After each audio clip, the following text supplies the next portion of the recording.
ti si Petar stijena, tebi ću dati ključeve Kraljevstva nebeskoga. Iz Evanđelja po Mateju.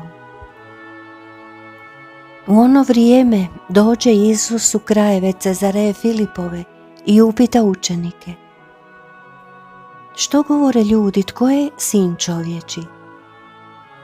Oni rekoše: jedni da je Ivan Krstitelj, drugi da je Ilija, treći opet da je Jeremija ili koji od proroka.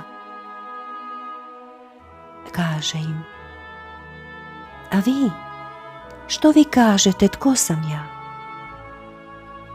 Šimun Petar prihvati i reče: ti si Krist pomazanik, sin Boga živoga.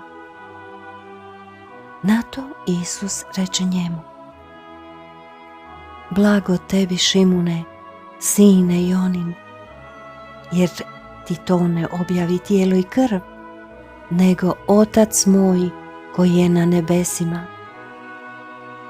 A ja tebi kažem, ti si Petar stijena i na toj stijeni sagradit ću crkvu svoju i vrata paklena neće nadvladati.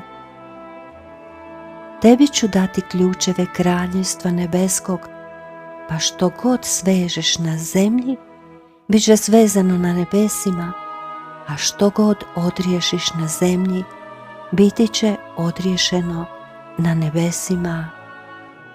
Amen.